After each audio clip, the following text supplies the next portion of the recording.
د کابل په دې سبز کې د 3 میلیونه ډالرو په پانګونې سره د تازه میوو د ساتنې یوه معیاري سړه خونه جوړه او ګټې اخیستنې ته وسپارل شوه. ستون فقرات زراعت افغانستان از سردخانه ها تشکیل میده. به خاطر نبود سردخانه ها شما همیشه شاهد بودین که به میلیون ها دلار تجار ما زارین ما متضرر می شدن و همچنان شما میفهمین که محصولات زراعتی افغانستان یک بارگی در فصلش عرضه میشه به مارکت. به خاطر عرضه بیشتر قیمت ها به شدت کاهش پیدا میکرد و دیاخین ما متضرر میشد. حالا زمانی که همچون سردخانه معیاری و استاندارد در افغانستان ایجاد شد و یا ساخته شد، بدون شک از فاسد شدن محصولات زراعتی هم جلوگیری میشه و قیمت ها هم کنترل میشه و در هر فصل و زمانش ما شاهد از این خاطر باشیم که در مارکت های ما با کمبود محصولات زراعتی مواجه نخواهد شدیم. دغه سردخانه یا سړکونه چې نن د حبیب جمال وزیر طرفه افتتاح شو، واقعا د افتخار وړ ده د یو ملي سوداګر لپاره، ملي متشبث لپاره، ترڅو په دغه سړکونه کې خلکو ته د کار زمینه برابر شي. دا ډېر ارزښت لري د اقتصاد نگاه نه، ځکه په دې کې کېدای شي په سلګونه خلک کار وکړي. د دې وطن خلک باید د دې دردېدلي ملت ته زحمت وباسو، خپل سرمایه دلته مصرف کړو.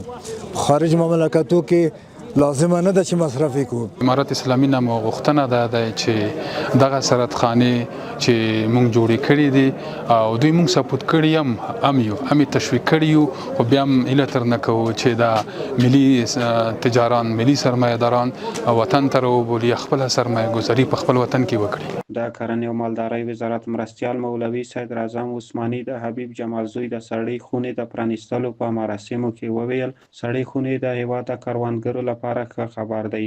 په کرنیز سکتور کې پانګونه د معیاري سړې خونې جوړېدل مهم رول لري.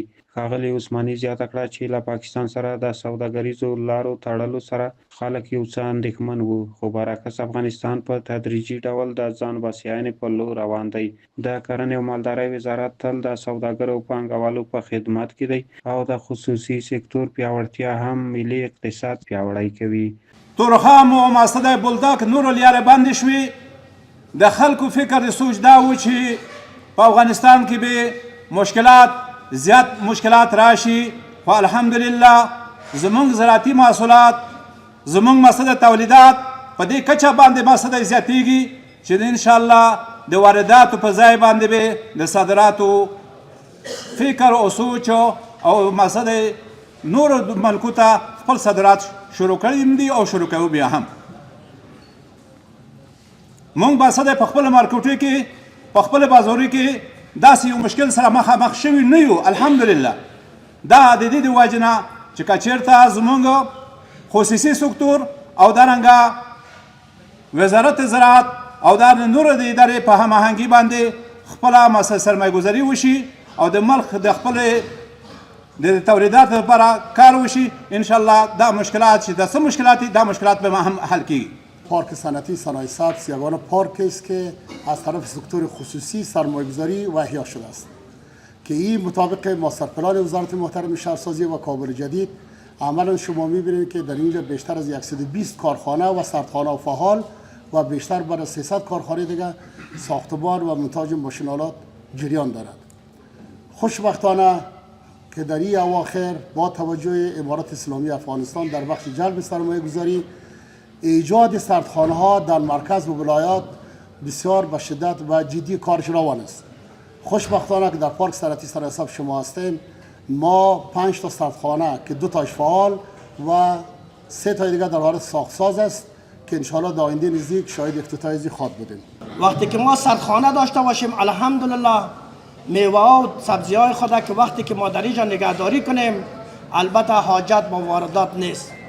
د حبیب جمال زوی د سړې خونې رئیس الحاج نور محمد حنیفي وویل د دې سړې خونې د جوړولو موخه د میوو او سبزیجاتو د معیاري ذخیره کولو لپاره یو معیاري ځای چمتو کول او همدارنګه د نړۍ مختلفو هیوادونو ته د هغوی صادرول دي. نوموړي زیاته کړه د سړکونه د 3000 ټنو کرنیزو محصولاتو د ذخیره کولو وړتیا لري او په دې پروژه کې په ټولیزه توګه 3 میلیونه امریکایي ډالر پانګونه شوې ده. همدارنګه د دې سړې خونې په جوړولو سره له 1500 څخه زیاتو هیوادوالو ته په مستقیم او غیر مستقیم ډول د کار زمینه برابره شوې ده. د ښاغلي حنفي په نورو پانګوالو هم غږ وکړ چې په بېلابېلو سکتورونو کې دې پانګونه وکړي، په ځانګړې توګه د کرنې په سکتور کې. دغه سړکونه په 6 جربه ځمکې کې جوړه شوې چې 3000 ټنه مواد پکې ځای په ځای کېږي. په دغه سړکونو باندې 3 میلیونه ډالره مصرف شوی او دغه سړکونه په نننۍ عصري وسایلو ماشینونو سمبال دی. ټول سیستم با تجربه کارو انجینرانو لخوا پر مخ وړل کېږي چې په دې برخه کې په لسګونه کاله تجربه لري او دې ترڅنګ د هېواد په بېلابېلو ولایتونو او ولسوالیو کې ورسره کم او زیات 500 تنه هېوادوال په کار بوخت دي.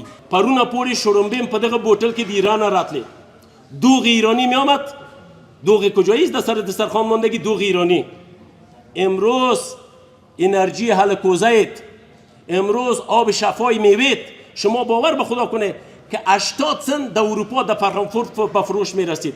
مانستر را 1 یورو میداد و اینمی یک آب انرژی ما رکست. امروز ما صادرات به دنیا داریم. وطن چه رقم جور شود؟ خو اینمی وطن جور شدن است و مسئولیتی وطن جور شدن به دوش ما و شماست. د مراسمو ویناوالو دا هم وویل چې افغانستان یو کرنیز هیواد دی چې له 80 سلنې څخه ډیر خلک یې په کرنه بوخت دي. پخوا بزګرانو نشوای کولای خپل محصولات په مناسب قیمت وپلوري، خو اوس مهال د دا ډول سړو خونو له جوړېدو سره د کرنې، صنعت او سوداګرۍ سکتورونو کې لوی بدلونونه راغلي دي.